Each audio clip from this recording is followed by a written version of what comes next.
Hey, everybody. Hey, and welcome to another episode of Paranormal Tea Time. I'm Nicole. I'm joined by my co-host, Stephanie. Hola. And the one and only, the wonderful, the lovely, very good friend of ours, Miss Jennie Collucci. Thank you so much for having me. Hi, everyone. We are excited. It's Wednesday. And welcome to another episode of Paranormal. There we go. Super echo. Yeah, sorry. My laptop wasn't muted. Weather is shitty. The air quality is shitty. So we're all inside. And we're going to have a great talk and some wonderful tea with some wonderful company tonight. What is happening?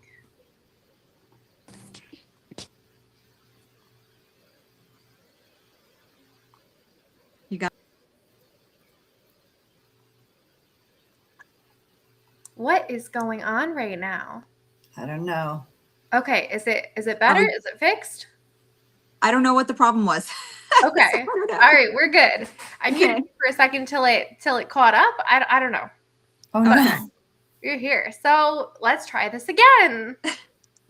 It's tea time. My house ghosts are in a mood today. Right. And we also have Adam Ramos watching right now. Okay, guys. So Jennie, I don't even know where to start because you have so much. I feel like you guys know my life story already. Like, what do we talk about? So for those that don't know, Jennie is a dear friend of us, and we have done tons of investigations with her. And Jennie brings this, she has different equipment, obviously, but Jennie, I feel like things just have a certain uptick when you're around, especially ones that speak other languages. Oh, yeah. And it's phenomenal. Every time you get to speak with these other spirits that we can understand, it's so great.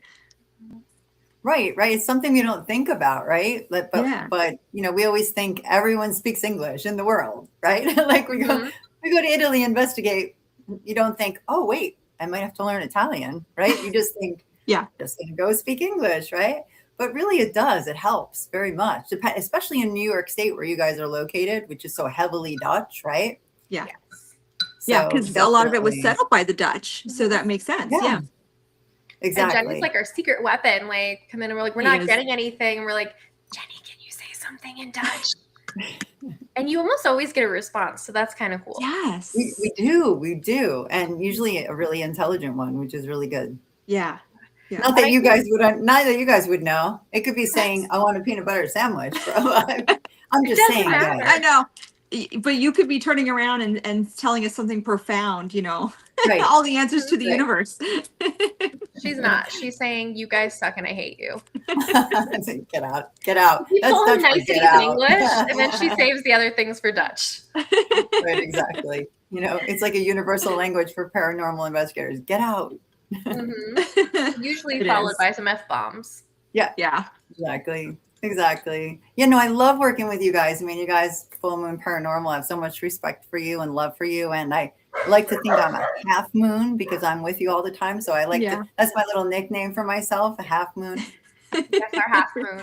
I know. Half moon full loved. Yes, absolutely. Yeah. So let's back up for a second because we know you really well, but some of the people watching might not. So do you want to tell everybody a little bit about yourself, about the Seekers Club, about kind of your background with physics and the paranormal and how that kind of intersects? Sure. I've been doing this for a really long time. I'm a lot older than these ladies. Definitely over 25 years, probably closer to 30. I went to high school in Rochester, New York, and there was a beautiful museum there called the Valentine Museum. If you're a Ghost Hunters fan, you saw them go there.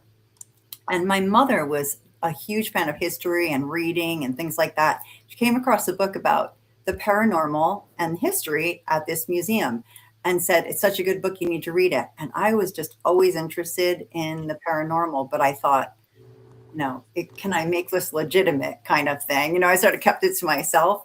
But when I read that this, historian was writing about both, I thought I could do this. I love history. I love being in these places, like Night at the Museum, right? Like what a privilege it is to be in these places by yourself. And I thought, no, this is really good. So I'm going to pursue it. So that was a long time ago. So I guess I thank my mother for getting me involved.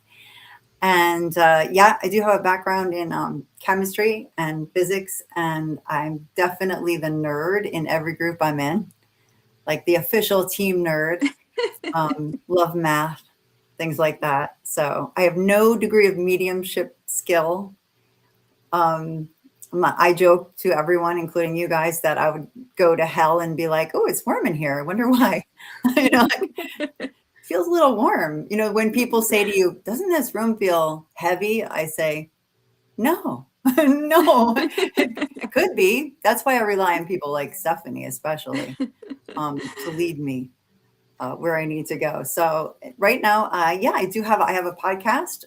Anthony Simonelli, Kim Geyer, and I have a podcast called Seekers Chronicles, Paranormal Historians, where we do just that. We try to take deep dives into the history of a place, and we combine like the mediumship that they have and the research that we do on it and the paranormal activity, and we bring it all together and we meet some fascinating people. Mm-hmm. We've done almost 100 episodes. So Wow. how about that? Awesome. Yeah. That's awesome. Yeah. It seems like it's still relatively new. Like I remember when you guys started it being so exciting. Like it's 100 episodes. What a milestone. Yeah. Yeah. October will be 2 years. I know, like, you know how time goes. I know. It Yeah. flies. So fast. Adam says being a nerd is awesome, which I agree with because I Yeah. too I'm a nerd. Me and Jenny are team nerd and team non-psychic. So when we pair up, it's always fun. Yeah. I'm team nerd too. I'm just also team psychic. That's all. Mm-hmm. Yeah, but Nicole and I definitely we vibe in that respect. Definitely. You guys know all the tech stuff that I'm just like goes right over my head. I'm like, just make it happen. Exactly. Well, she's like poking me. Do the thing. Do the thing. Yeah, exactly. And Lisa says hi. Hi, Lisa. Hi, Lisa. Now the gang's all here. Right? Almost. Yeah, Almost. Adam's a nerd here too. So, investigating. I think that when we're together, we get amazing activity because of like the vibes and kind of stuff that we have.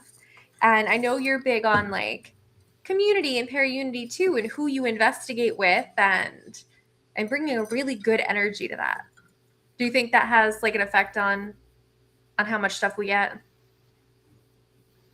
Oh, I think it's everything. I really do. I think, I mean, if you were a spirit, right, a human spirit, I mean, who would you want to hang out with, right? Like, it's the same thing, right? Like, I mean, we always say it's like, meeting somebody at a bar and you wouldn't be like, what's the worst thing that ever happened to you?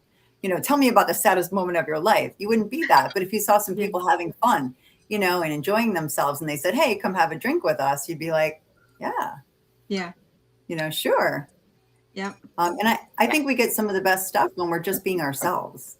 Mm-hmm. Not looking for it so much. Yeah. And having a drink with some good people is an excellent segue to discuss what we're drinking tonight.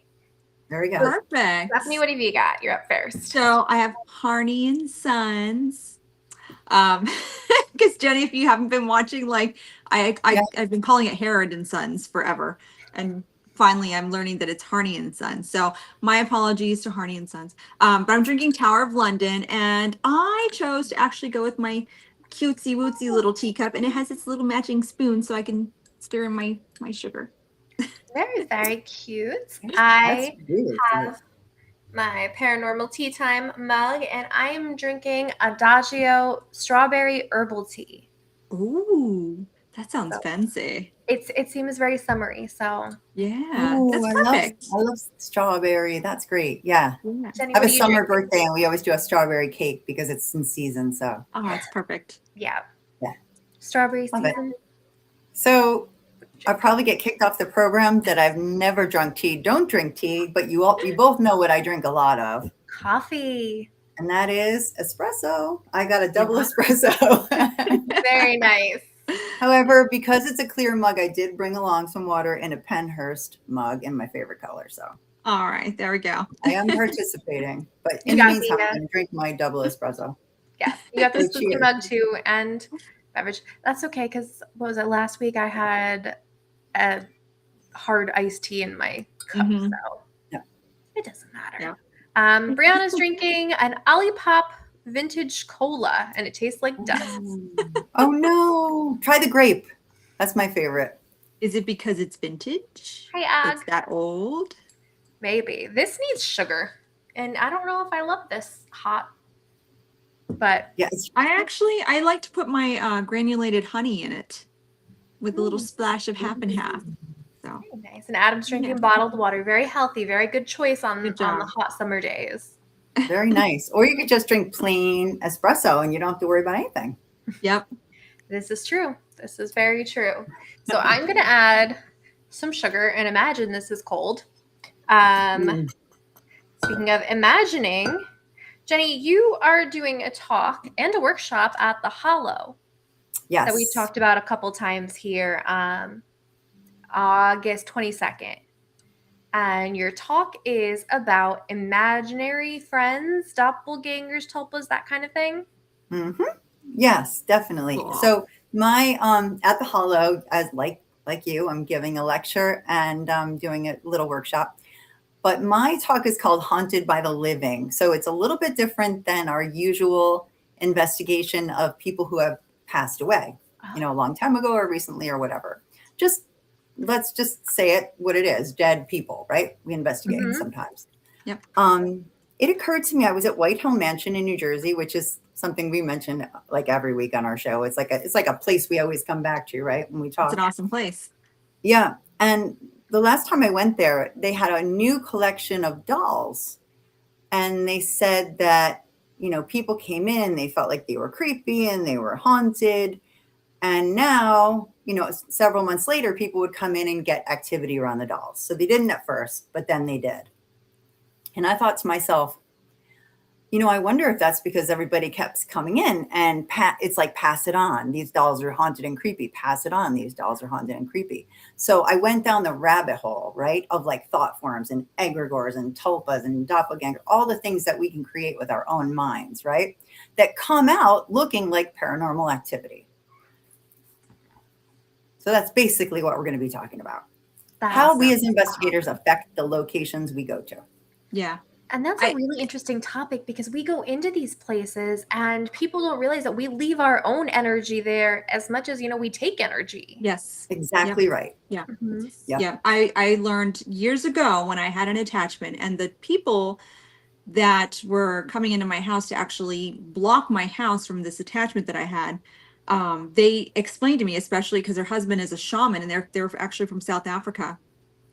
And he was saying, he says, you've got a native man. He goes, and I see his footsteps through your house. And I said, yes. And he goes, oh, his symbol is the eagle. And I said, it is. And that would be my oldest daughter's biological father who passed away. And so, holy shit, sorry, there's some bug in my house and I don't know what it is. Good. That scared me. Okay. Stephanie's not afraid of demons, ghosts, any of this stuff, but bugs. Like, bring it. Spider. It came out of nowhere. And I'm like, what is this? I don't even know what it's not a fly. I'm hoping it's not a bee. I don't know. Oh no, that's right. You and I both have a bee allergy. That's terrible. We're going to keep trying to look out for you as well. No, it's terrible. That was crazy. Okay. Anyways, so he was explaining to me, he says it's not that he's like he's here, but he's not here. He says, because every step you take, you are leaving a piece of yourself behind. And whatever vibration you're giving off at that time, whether it be anger or love, happiness, sadness, you're leaving that vibrational energy behind. And so and I try and explain that to people all the time, just when they go in these haunted locations, like you have to really kind of check your energy at the door because you're going to be leaving that behind when you're in this location. So it could be the same thing with the dolls. People that touch these certain dolls, it's not necessarily that they're haunted, but it is that there is a little bit of residual energy from passing from hand to hand to hand. So yeah, I think it's pretty neat. Yeah, exactly right. So yeah, I went down the rabbit hole and did the research, and I thought, well, okay, this is going to be a fascinating discussion. And you're right. It starts with like, I thought, well, people have imaginary friends as kids sometimes. Yeah. And okay, that's fine, right? So you create this imaginary friend. Maybe you're lonely, something like that, or you just want to play with somebody. I don't know. But what happens when there starts to be a little bit more than that, right? Like you're actually sitting there having tea with your imaginary friend, right? And it goes a little bit beyond imagination, right? Because it can happen, right? Like if you believe so much that this thing is real, right? We all know how that works, right? That our thoughts can really, take form. So, yeah. Well, yeah, look at Slender Man. That was all because somebody decided to make a Slender Man, and all of a sudden now everybody's seeing Slender Man. Right. Or The Rake is a good one too. Yeah. Yeah. And there are pictures. Like it's not just that, we are having experiences of it. There's evidence of it, which fascinated me. Yeah. Right. So at White Hill Mansion, they were getting EVPs, around this doll. They were getting readings around these dolls. It wasn't just, they were saying, oh, now I feel like they're really haunted. They were actually getting activity, which I was like really fascinated by. So I went down the rabbit hole of like tulpas and how in Tibetan Buddhism they would have a mind-made entity through really serious discipline, right? And meditation. They would create on purpose a mind-made entity, called a tulpa, and you have a psychological link to it, but it's an autonomous thing that can really start to take on its own behavior. Yeah. Right. So I thought to myself, like, how do we know? Right? Like, how do we know? How can you distinguish? If we have an EVP that says, my name is John, and I lived in the 1970s, how do we know? How do we know if there was really a person who passed away named John that's talking to us? Right? Like, how do we know who we're talking to? But I mean, obviously, I'm sure you've done research into that Philip experiment where they told investigators a story and then they went into this place and then they got responses that confirmed the story that they were told, which wasn't true. So then it brings to light, okay, are we creating these entities by our thoughts and our manifestation, or are we just projecting our own thoughts onto the equipment? Right. And that with the Philip experiment, I mean, they used tables and knocks and things like that. So I mean, luckily we now have a little bit more advanced equipment than that, and I'll get to that. But I think I mean, we are sometimes going into a place and saying, there was a little boy who drowned here. There was a little boy who drowned here. There was a little boy, and repetition matters. I found that out in my research. Like the repetition really ramps up the activity. So it does matter how many people you tell and how many people say it. The energy does add up. Yeah. In all the research I've done, it really does make a difference, that the repetition. And that even the Tibetan monks, realized that they had to constantly think it to make this thing, actually appear.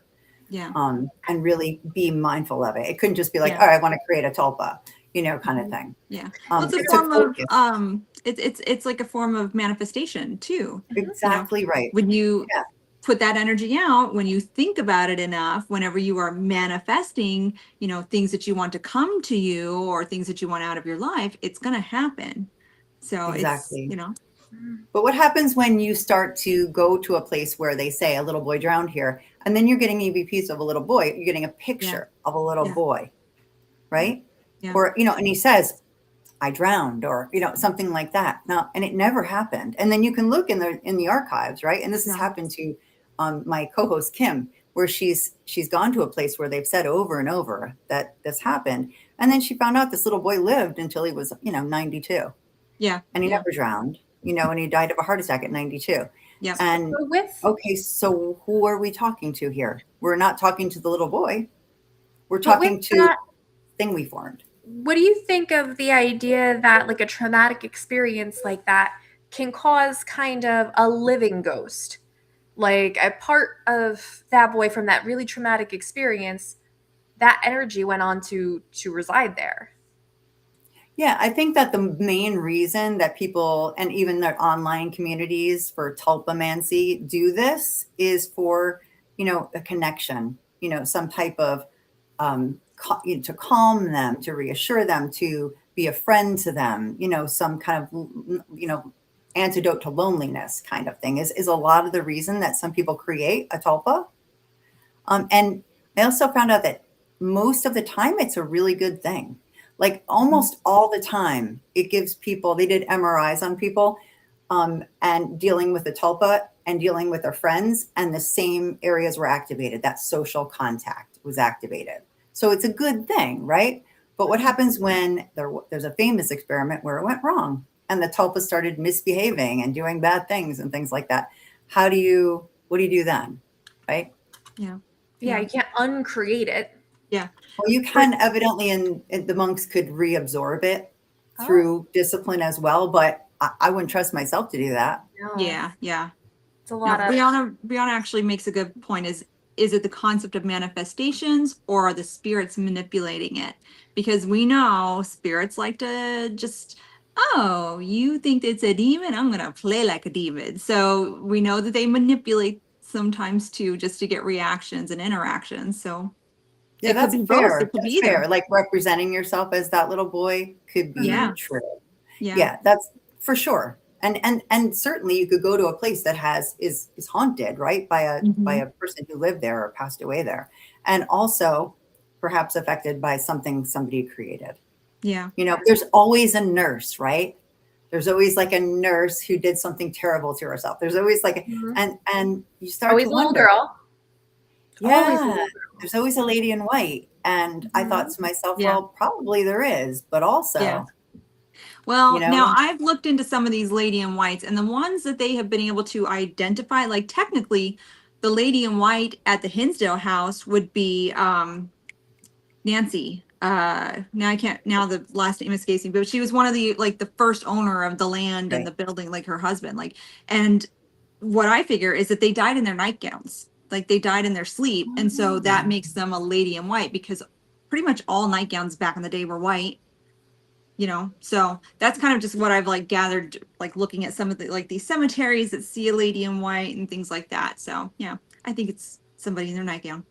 See, it's so much to talk about. And this is what I'm hoping for at the lecture. I hope it's very interactive, and I hope people, give me a lot of their input as to what they think about it. But it made me think how much of what we encounter could be, made by us.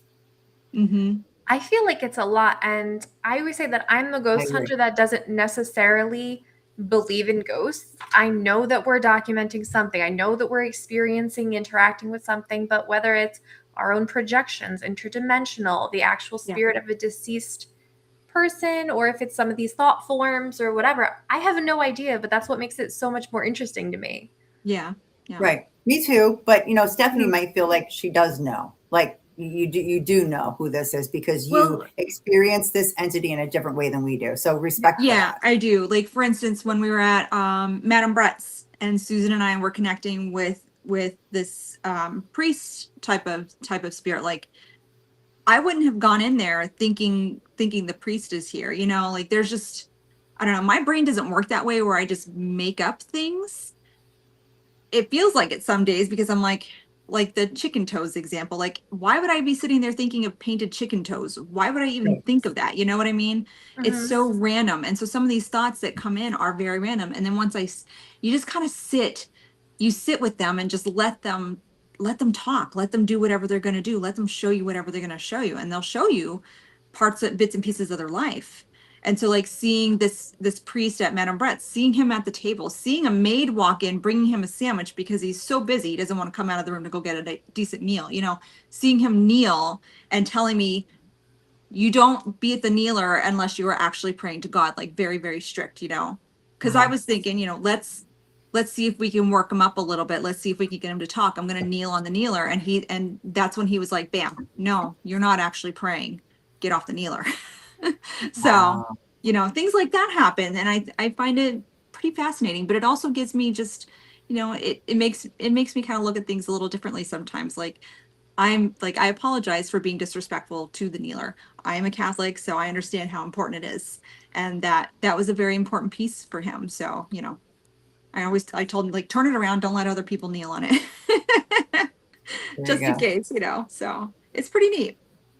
Yeah, So that makes Stephanie, sense. I mean, and you feel like it was a person. You definitely had that Yes. feeling like this Yeah. isn't something somebody made up. It's so specific, and you're dealing with a personality. Like, yeah, yeah. I get it. Yeah. And Yes. I felt that too at times, that I feel like, yes, this is a person who lived here and passed away. I can tell.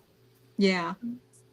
Yeah. I think it was really interesting that Stephanie brought up Hinsdale, because when you and I went to Hinsdale, it was a cool experience because everybody goes in there and focuses on like all the dark history and the evil and negative things.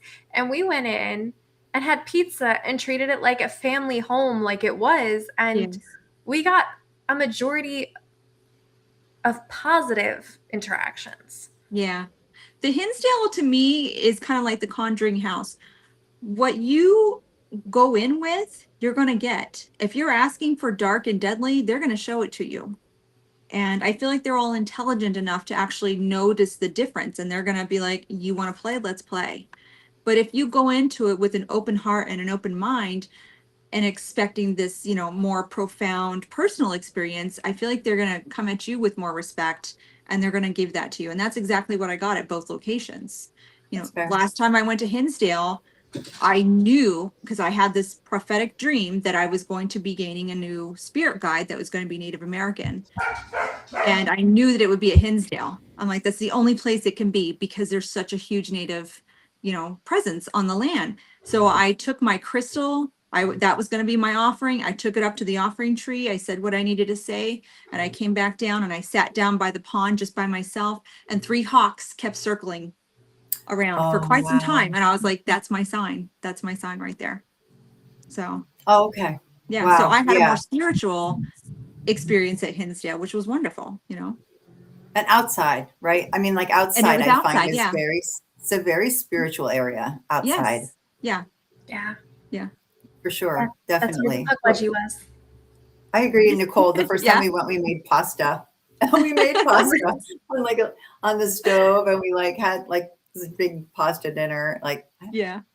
That's It didn't awesome. occur to us that we were doing it, for a reason, but sure enough, Yeah. it worked. Yeah. Yeah. And that's what they want. More pizza, less darkness. Yes, That's right. they More absolutely pizza. do.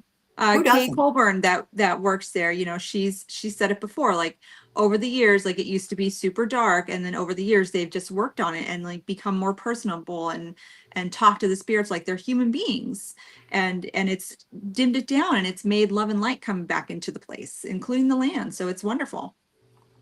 I'm happy about that. Yeah. I still, yeah, right. More spaghetti, I say. If you have kids, that you might know that book. So I agree with you, but I think it takes effort for sure. It does. And yeah, but then again, that just goes to show you can affect a place by the Yes. way you act.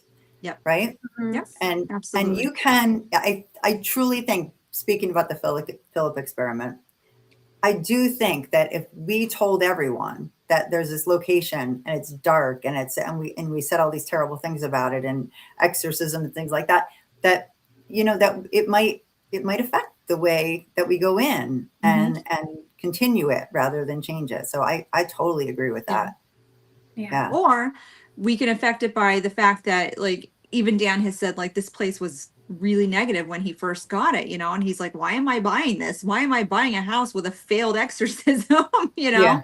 And the fact that it was a failed exorcism speaks volumes to me. And now over the years, being under Dan's care and the people that he has coming in to help out with the house, it's turned into a much more pleasant experience for people to come in, So your Love it. intentions absolutely set the tone. Your manifestations set the tone, and manifesting the goodness that comes into it is just, it's made it a exceptionally wonderful place to investigate, really. I'd love to get back there at some point. Oh, for sure. No, it's great. Question for you though, Jenny. If you were to try to set up an experiment, because I've thought about this before, something like you get an empty house and you have investigators come in and tell them it's one thing, and kind of see what activity comes across, and then you want to change, like, how would you go about that, like on a grander scale? Right. So, I mean, I think it's hard to reconcile science and the paranormal, and that's why, like, And I was going to talk about this tonight, like the definitions of hauntings. There's literally a paranormal one and a regular one, kind of thing, because they're two different things. I was like, all these years, I don't really know the official definition of haunting, but there are different ones for like folklore, paranormal, like regular definition, and they're completely different, sort of thing. And there's really not like a scientific one because you can't really reproduce experiments, and that's what science is about, right? So I did decide to do an experiment, and I'm going to go over the results at the lecture. I thought, what if I have a doll that's not haunted, but I tell everyone it is, and over the course of a year and a half, everyone I can possibly tell will know that this doll is now haunted. This is its name. This is its backstory and everything else. And of course, you got to be careful. You got to use like a Faraday cage. You don't want to have like other things affect it. You don't want to think, okay, wait, like, maybe my house is haunted and so decides to show up. And suddenly there's no way to scientifically do it. But at the same time, I thought I need to try. So I'm going to do my best. So I'm going to present the results of that. And also, this was my hugest question. You would think like logistically would be the hardest part. You know what the hardest part was? Ethically. I thought, should I create a haunting on purpose? You know what I mean? Like those monks, like what happens like when this gets out of hand? Then how do I stop it? Right? Yeah. So I literally had to, I literally thought I was crazy, called a professor about things at a college. And I was like, here's what I'm doing. Like, how do I reconcile this? Like and he was like, these are some things to think about. But, if you know me, you know me. And I went ahead with it anyway. And it was really interesting. So I'm not giving away anything. Got to come to the hollow. I did it. I did it. She did do it. It was a little over a year and a half. Yeah, little bit over a year and a half that I did it. That's going to be interesting because I don't think I've ever seen an experiment done like that in a controlled way. Right, like the Philip experiment. Yeah, like Knox. Okay, that's not really telling you much, but like, maybe it is, maybe it isn't. That's what they had to work with, right? Yeah.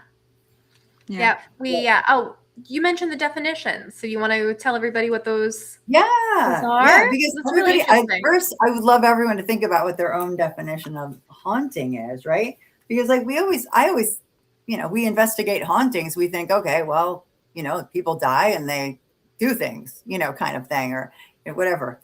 But that's not really what it is. Like that's more of like a folklore type haunting, they call it. That's the continued presence, I'm literally going to read it, or influence of the spirit of a deceased person or other supernatural entity at a particular location. That's what we think of, right? Yeah. But that's really just like a folklore definition, and it assumes a supernatural cause. And that's what we can't do, right? Like we have this like bias confirmation that we do. We go into a place that's haunted and we try to prove it is, right? Instead of starting from nothing and going where it leads us, right? Like we've already decided, right? We're going to a haunted location, right? Maybe we know it is because we've been there or something like that. But if we haven't been there and someone says, oh, I have a haunted location I want you to visit. Well, there you go. It's already haunted, right? We start with the end. So, okay, that's folklore. But the regular definition of haunting is a recurring series of anomalous phenomena associated with a specific location reported by one or more witnesses that appear to occur without an identifiable conventional cause. So, okay, that could be anything, right? That's pretty broad. Anything. It doesn't mean a dead person, right? You could be haunted by the raccoon in your attic if you don't know it's there. Right. It's not a conventional cause. Exactly. Yeah. Right. Like the temperature's not going down in your house because you turned it down. Right. Yeah. It's something else, but you don't know what it is. And it's not necessarily your aunt, Bertha, whatever. It's anything. So I think those two definitions are hugely different. Like just subtle things about them. But overall, like we start in the paranormal with, it's a person, a deceased person, the spirit of a deceased person. Whereas like because someone said to me, well, that's not a haunting if you make up a boy, if you keep talking about a boy and you get activity about a boy who never existed. But according to the first definition, it is. Yeah. If things are flying around the room because you made up a story about a boy, right? Mm-hmm. That's a haunting. Yeah. Yeah, it is. And I feel like a lot of people in the field, so to speak, words matter and the way that you use them matter. And especially if you're trying to get more, see, I don't know if the goal is to get more scientific with the paranormal, but if you want to go that route, I think using the proper verbiage is important. Mm-hmm. Absolutely. Having consistent definitions. Yeah. I'm not sure you reconcile the two. I don't know. Mm-hmm. I'm not sure you need to. I mean, I love science, but honestly, like, don't we all love like wonder? Yeah. Like something just amazing and wondrous and magical and things we can't explain. Like, don't we love things we can't explain? And do we have to explain them? I think at least for the next 100 years, I think paranormal community is not going to be able to fully be able to prove the existence of ghosts. Right. Because in science, you know, I'm not sciencey, obviously, but like science wants things that are measurable and predictable and reproducible. And, right. Yes, exactly what I'm trying to say. And with the paranormal, like we just can't do it. We can't do it because, you know, well, there's lots of reasons, but also because like spirits are unpredictable. We can't control them. They're not our little bots and our little robots to do as we command. You know, they're their own personalities. They're their own persons. And if they want to come out and say, hey, yeah, I'm real, they're going to come out and say, hey, I'm real. But again, it's not something that we're going to be able to measure and be able to like quantify and things like that for the science community to finally accept that ghosts are real. Right. And I think that's okay. Like, is it okay if we don't ever get there? That's okay. Yeah. Yeah. I think we will. I think we will if you look at the exponential growth in technology and science and understanding of things. I think we'll get there. But I think it's going to be one of those things where people in the future look back on it and like, they're like, how did they not understand this? The same way I always talk about how ancient civilizations, they didn't understand why it rained. It was a natural thing that had a natural explanation, a natural cause. They just didn't know what it was. So to them, it was magical. That's very true. Yeah. But I wonder, you know, how you actually prove it. Like that, it's the proof that I get stuck on. Mm-hmm.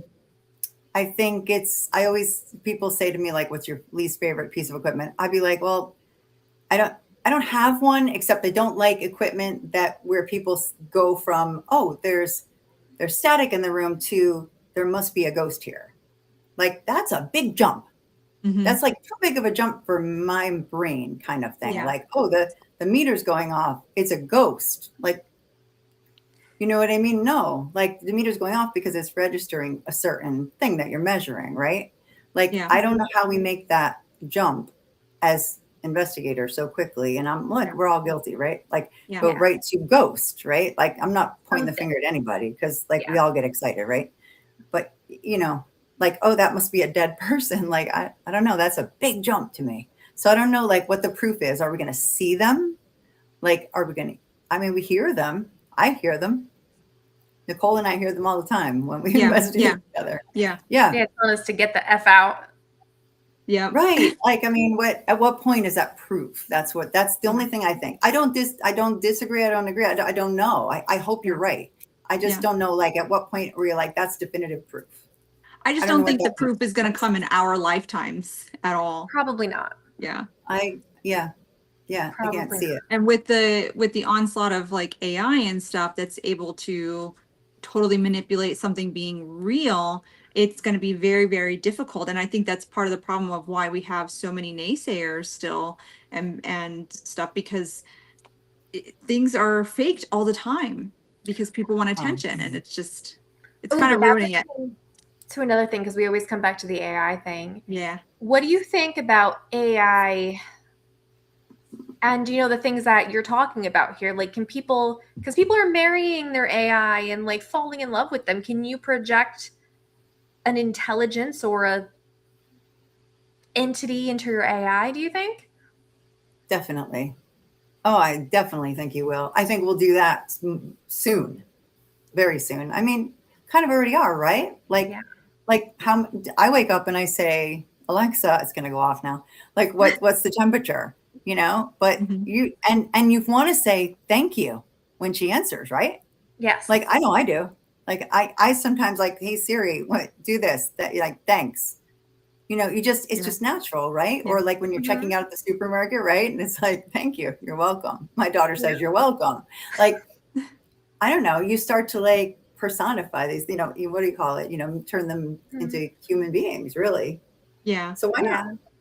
So interesting on that. I don't know if you saw last week we had Paranormal Paul on.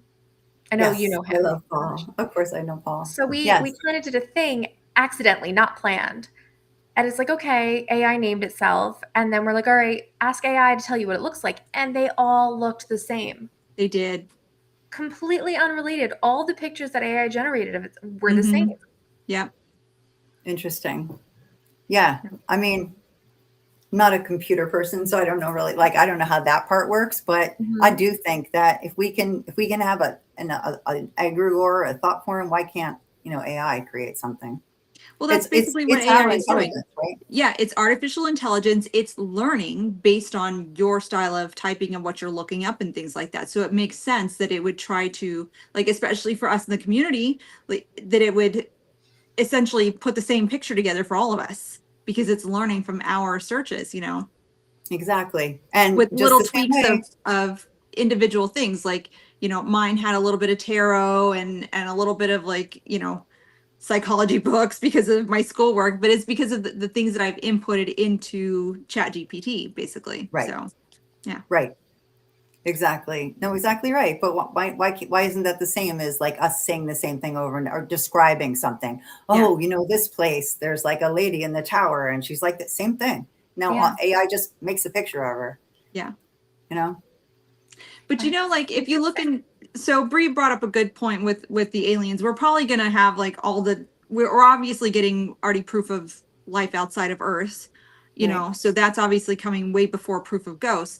But then it kind of just makes me wonder, like, we know that there was like the huge explosion of Victorian times and they were doing the seances and things like that. What about people in the Middle Ages? There had to be ghosts from then too. Did they just not speak about it or write about it? Like, where are the historical documentations of people seeing these things? I think didn't exist. Well, they had to, because even in the Bible talks about the Holy Ghost. It talks about like, a dove coming and speaking to, one of the people out there. Well, that would be, kind of a ghost or an entity coming to people that, the Bible talks about it basically. Just people look at it as not a ghost. But like, the prophets, what do you think they were? They were psychics. Right. And that gets back to like the big definition of haunting, right? Like, yeah, maybe their definition was a little different than ours. Could have been. That's all. Yeah.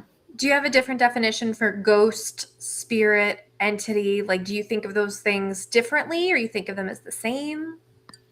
I don't have a different one.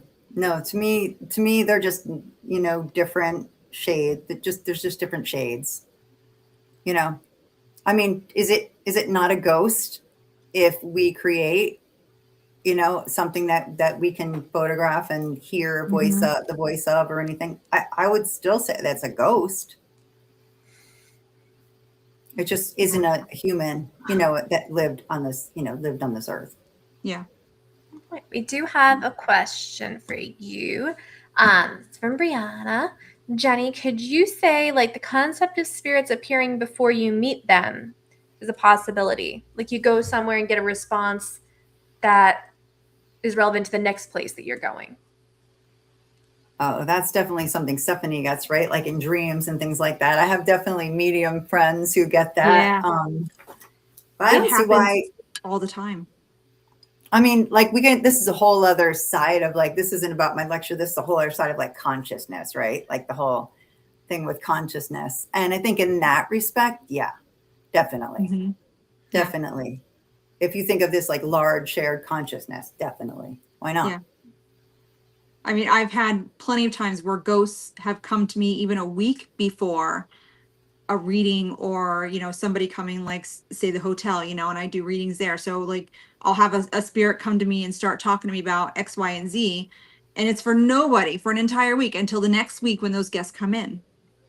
You know, Oh. I've had it where they've come to me the night before the guests actually came in, and this is where the painted chicken toes come into play, because these ladies didn't even know until 5 p.m. the day of that they were going to come and do this. They had no idea. So Right.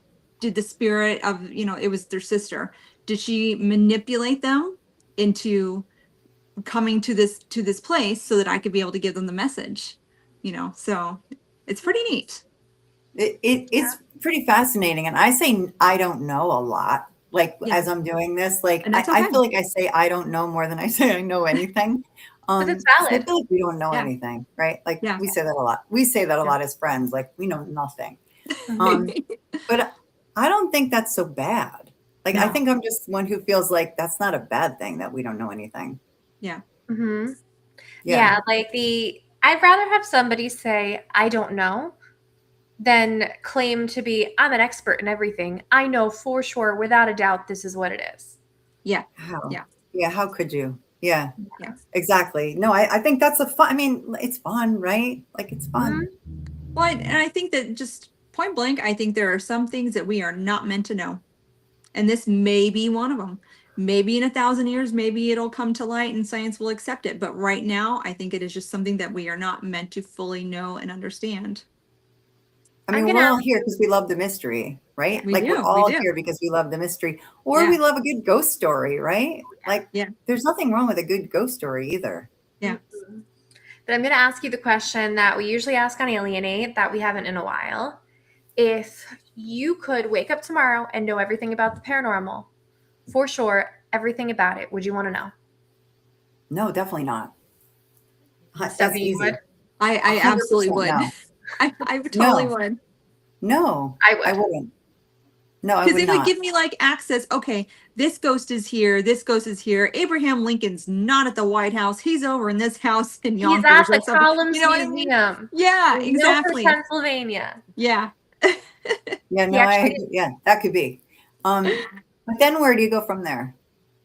Well, then you expand your knowledge and you share that knowledge with other people so that they know, like, yes, like, okay, that shadow person that you saw wasn't just a figment of your imagination. It was such and such person.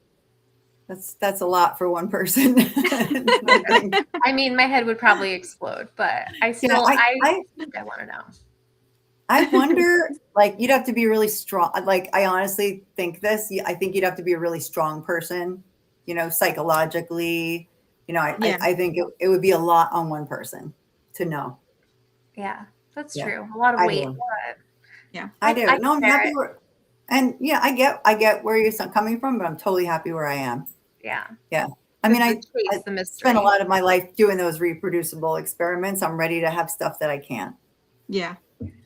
So what else can you tease about your lecture and workshop at the Hollow? Let's see. I'm going to talk about doppelgangers too. That's another kind of related area, right, to tulpas. Instead of creating a different entity that you're psychologically linked to, I'm talking about like duplicating yourself, right? Like it means double walker, right? Doppelganger. So it's really Mhm. yourself, right? Walking around like two of me. That's a nightmare. So like has anyone ever, have you guys experienced one? Have you ever seen one? Twice. Yeah.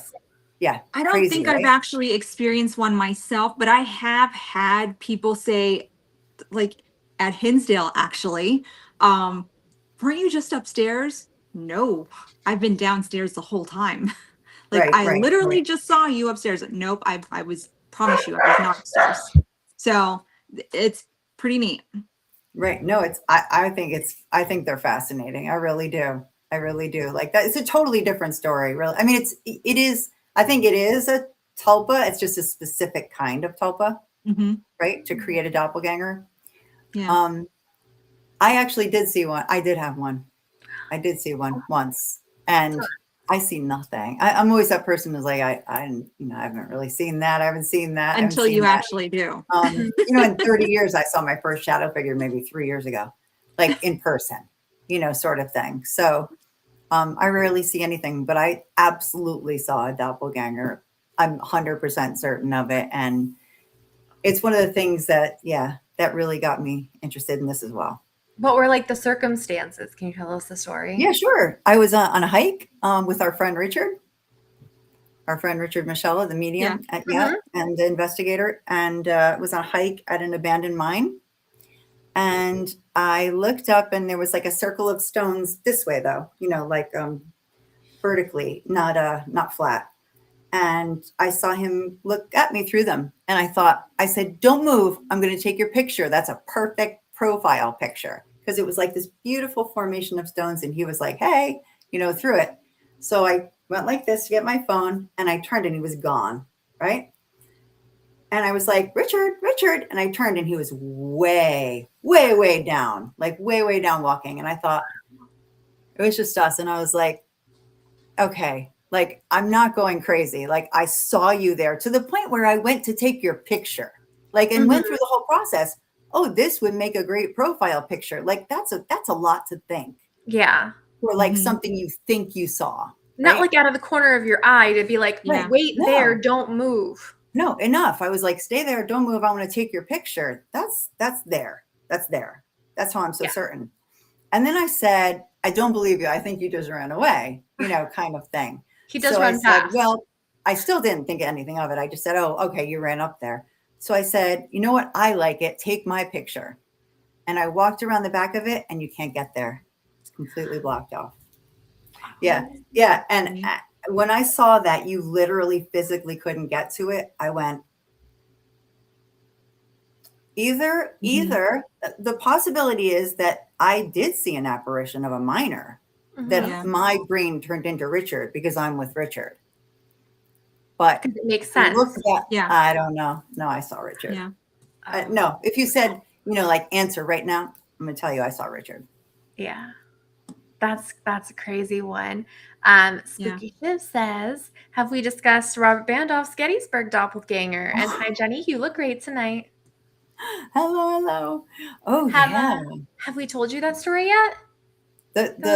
The Robert I think I know it, but tell it. It's a great story. Okay, so we're all sitting in Rainsworth Lodge, and we're sitting in the living room, and we're there with a couple people. Robert Bandoff, he's a tall guy. Tall. I don't even know how tall I would say he is. He's over 6 feet, I think.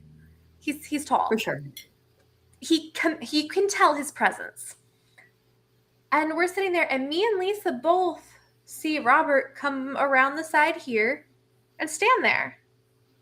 And he's standing there until we look over, and no, Robert's standing over on the other side of the room. Both of you saw it. Both of us. So that was crazy. And we're like, did you just come around? Nope. He was standing there the whole time. So either you both saw Robert's doppelganger, or you saw someone you turned into Robert because you knew Robert was there, and it was a tall person. Yes. Like, I wonder how much. I like that explanation that you turned it into. Because your brain turns it into something you can process. Of course, because you got to cope with life, right? Mm-hmm. Yeah. Exactly. So, and that's a fact, because the way that you see everything isn't actually the way that your eyes process it, is the way that your brain perceives it. Yes. Yeah. That's really cool. Have you seen one, Stephanie? I never have. Never have. No. And now that I say that, like, now they're going to start coming out of the woodwork or something. It'll happen. I bet you. No, you know what? Actually, I think I did. Because with this haunted little girl painting, there was one afternoon that I was in the living room, and I saw what I thought was Isabel coming down the stairs, and she's like the last 2 steps, like she jumped off the steps, so it made a loud thud. And I look over, and she walks like into this room, which is adjacent from my staircase. And I was like, hey, Isabel. She didn't answer me. And I get up, and I actually come and look into this room. There's no Isabel in here. And I was like, Isabel? And she's upstairs going, yeah, Mom? And I'm like, never mind. And I just kind of attribute, like, it looked like Isabel, it was the size of Isabel, but then I'm like, maybe it was the little girls. So Yeah, because again, like you're not going to think in your everyday life, you're not going to think, oh, that's, oh my gosh, it's a doppelganger kind of thing. yeah. But I think it was one of the girls, one of the ghosts. yeah, and I usually typically doubt myself, but I don't think you go through that, like I said, that whole thought process Yeah, unless no, you absolutely definitely. are looking at someone. Yes. Someone, yes. Yes. Someone Yeah. that, and because there was nobody else around and you were with Richard, No. your mind Yeah. perceived Rich. Yeah. Could be. In Could be. that same Or situation, I saw it was just me and Isabel at home that day. Richards. So yeah. That would be a good thing, two Richards. But we all doppelgangers, I'm sure that your audience knows this, often have like a negative association. Mm-hmm. Whereas like tulpas are more like widely accepted by the psychological community as a good thing. Like a good Why way would that be? I don't know. I think it's like that evil twin thing. I do. I think it's like a twin thing that makes it a little bit. But part of the question would be is what has actually happened to people that have seen a doppelganger? Like, did they have something negative happen to them? Exactly. Is that why they're associating it with something negative? Yeah, typically it's like a harbinger of bad things coming. Right. Okay. But I don't believe in those. So I was good. I was good. So I was good. No, I didn't. Like most things, when you see something, you don't think about it till later.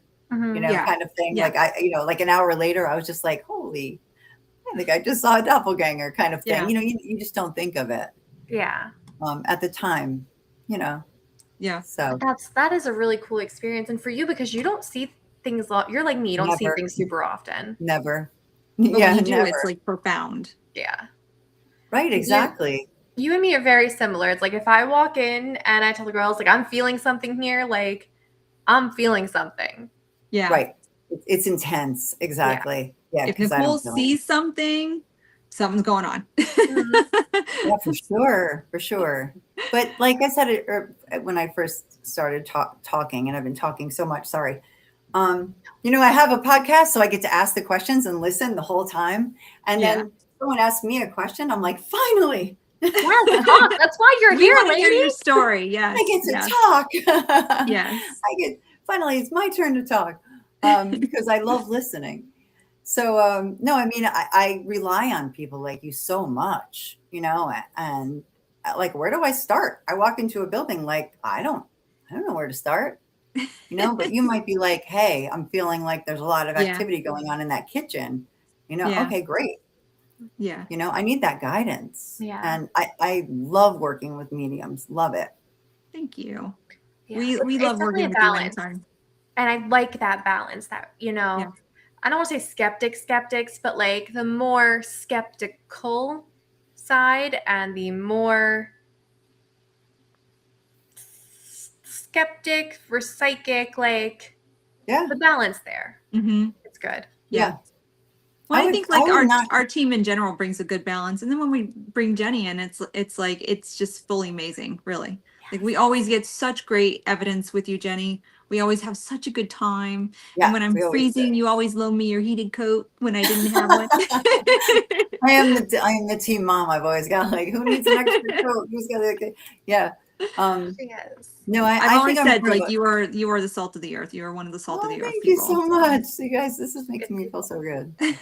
Definitely love working with you guys so much. I think it's when you find people that you have that like symbiosis with, it's so good. Yeah. It's so good. Yeah. Sorry, I'm like tearing up because I absolutely love your energy. You're just there's very few people I could sit in a car with for like 14 hours and not want to kill. And Jennie's one of them. I'm shocked that you didn't want to kill me because one, I don't shut up. Two, I'm wacky. We had so much fun on our road trip. We do. We always have so much fun together. I'm still that person who's like, see that tree? Why is it like that? What's in there? Wonder what's in this cereal? Why did they put this ingredient in it? Like, I can't stop. So I like that. I like to bounce off of that. Yeah. You say like, why is this tree like that? And I'm like, let's find out. Yeah. Well, you question things, but you question them with such an open mind. And again, an open heart too.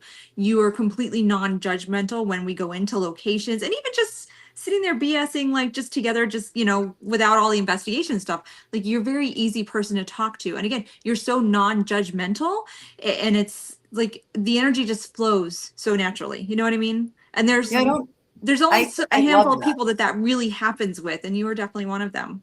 I love, like I said, I love working with you guys, and thank you for saying that. I just feel like I don't get when people are like, oh, I don't believe somebody. Like, what? It's not for you to believe. Exactly. I don't get in this field like projecting my thoughts or feelings or on someone else. Yeah. Because your experience is your experience, right? Like, I might say, oh, you know what? I just realized the sun is on that. Like, check it out. You might want to check that out, kind of thing. But not that you didn't experience something, right? Yeah. I mean, how many people show you org photos, right? Like, and you're like, right. And you're like, okay, but here's what I say to it. I said, did you feel like your grandma was next to you? That's where I go. I don't go to let's analyze that orb, because it doesn't matter. It had meaning for you, then it had meaning. And that's something that, you take from psychology too. Like if people are experiencing psychosis or mental disorders, their experience is still a very real experience to them. Yeah. Right. Yeah. So I think it's the same way in the paranormal. Not that everybody is, experiencing psychosis, but you experience that personally, and it had an effect on you. So who am I to say that it didn't? Yeah. I mean, there's certain pictures out there that I will comment on and just be like, hey, this is a spider web, because they'll say like, what do you think this is? And I'm like, it's a spider web, or it's a lens refraction type of thing. But then, there's certain times when I do still, even though I know that it's a spider web, I'll feel something different. And so I will just privately message somebody and be like, hey, like, what else have you experienced, or what else is going on? Because I feel like this is so-and-so, things like that, just so that they know, like, okay, this may be a genuine spider web, but that doesn't mean that your relative wasn't there as well. Right. The two things can be, two things can be correct at the same time. So agreed. That's right. Because we don't know. Exactly. Yeah. That's exactly right. So your experience is valid, in my opinion. And everybody's experience is valid, in my opinion. Mm-hmm. All right. We got one more question from the chat. We are coming up on the hour. Is it about food already? No, it is not about food. It's about doppelgangers. Brianna wants to know, can you do doppelgangers unknowingly? Is it just body, or is it mimicking voices too? Are they the same thing? She doesn't understand the difference. No, that's a really good question. So mimicking is a symptom of a doppelganger, right? So like you have a doppelganger and some of the characteristics would be something like a mimic, right? Or like we call it twinning, a twin, or something like hearing of the same voice as someone else. That is under the umbrella of a doppelganger, if that helps, under the category. I think very well explained. Yeah. Yes. Right. Just like knocking or noises in your attic might be a symptom of a haunting. Mimicking voices would be a symptom of a doppelganger. Yeah. Makes sense. Hope that helps. Perfect. Makes perfect sense. Yeah. But whether you can create it without knowing, I'm not certain. I think that I'm not sure about that, to be honest, but I think that mostly it's created on purpose. We're going to have a part 2, because we have a whole nother rabbit hole to go down with creating things like poltergeist activity and all that type of stuff too. And we didn't even get to touch on the the imaginary friend thing. So we got to have another one. And poltergeist too is that's another great example of a living created haunting. Yeah. Mm-hmm. Yes. Yeah. Right. So at the end of the show, we go around and we say one good thing that happened to us during the week. So I'll give you a second to think. Jennie, Stephanie, you want to go first? Since you're prepared for this? Am I prepared for it this week? We do it every week. I know. Let me think. I mean, I always generally okay, so we're getting our house painted. The painters are super nice. They brought in an electrician for me to fix some of my wonky electrical. And I've been spending, obviously, the week in summer break with my little one. And we've gone out on shopping adventures and found Halloween stuff for my house decor and stuff like that. So, yeah. Very nice. My good thing for this week is I went to a Benson Boone concert with my little one on Monday, and we had the best time. Like, I love Benson Boone. I was so excited to see him, but I think I was more excited seeing how excited she was to see him. Oh, right. Yeah. So she got all decked out, did her nails, had like her sunglasses on. She looked super cool. Aw. And we all have daughters, so we get it. Yeah. Yeah. I mean, not that you can go with your son, but yeah, we get it. They're just absolutely precious. Our and you both have mini-me's too. So yeah, we did totally. You really do. I love them to pieces. I have an easy one. Today is my fairly new son-in-law's 30th birthday. Oh, happy birthday. Yeah, Griffin is his name. And my daughter got married a year and a half ago. Yeah. And I couldn't be more thrilled. Like when you have kids, you think, who could ever be good enough, right? Right? Kind of thing. Who could ever, but I couldn't possibly be more thrilled with him. And today's his 30th birthday. So big one. Happy birthday to him. Yeah. That's a good thing. Cheers. Happy birthday. Yes. Very good. So, Jennie, where can everybody find you? Where can they follow you? Where can they watch your podcast? So the podcast is Tuesday nights on YouTube. It's called Seekers Chronicles Paranormal Historians, but you can find that on Facebook, Instagram. But I am strange in that I love when people find me online, like Facebook, like friend me, please. Like I want to talk to you. I urge people to reach out to me, like say, what do you think about this? And I love when people write me messages and send me friend requests. So do it. I'm on Facebook right under my name. It's really easy. And Tuesday nights live, 8 to 10 p.m. YouTube, Seekers Chronicles Paranormal Historians. But again, that's it's always on my Facebook site. So or Instagram, good place to find me. Yeah. Yeah. And Jennie is has a plethora of knowledge on stuff. So she's always wonderful to talk to about things. Yes. Especially food. You and me both. I know I have pizza tonight. Candy. Oh, yeah. I found tropical typhoon. Oh my God. See, now we're talking. Oh, that's wonderful because she keeps you keep popping up for her, so now she's gonna add you. Oh, good. Please awesome. do. Yeah. Some people are like, oh, I don't like those. I love that. Oh, I certainly am. Oh, speaking of tulpas, and we'll talk about that next time too. Director who deals with tulpas a lot. Okay. Yes, very cool. And if you want to know all the details behind Jennie's experiment, August 22nd in Stockton University, Galloway, New Jersey. Yep. I always mix up Stockton, New Jersey and Stockton University in Galloway, New Jersey. That's okay. But yeah, the Hollow. And all the proceeds from the Hollow are going to some really great causes. Yep. So, tickets on Eventbrite. Really cheap, and they include everything. Yeah. They films, celebrities, lectures, workshops. Equipment building workshop with Jennie. Yeah. You get a lot of Jennie if you go because you get to hear her lecture, you get to see her, you get to do workshop building. So just go. If you're local. Celebrities. Yeah, exactly. Yeah. Thank you, everybody. Thank you, ladies, for having me. Thank you. We love talking to you anyway, and so this was just perfect. Next week, we are doing a little bit of a recap week. This weekend, we are actually going to be going to the old Catskill Game Farm to do some filming for YouTube. Yeah. It's going to be an episode coming out on that August 1st. I've never been, so if everybody wants to give me the lowdown on how to prevent tick bites and snakes, please shoot me the message. Don't freak her out anymore. I'm terrified already. Just deep everywhere. This is a fear challenge for Stephanie. It kind of is. That's going to be the whole episode, her going. I'm not going to be able to help my knee-jerk reactions. I'm sorry. We are at the Walden House in Walden, New York, doing a fundraiser for the Historic Society. Yeah. September 12th, we are at Montgomery Day doing events at the Borland House. Still a couple tickets for that. And our October, we are booking up pretty solid. So keep an eye out for announcements on that. And we will see you all next week. Good night.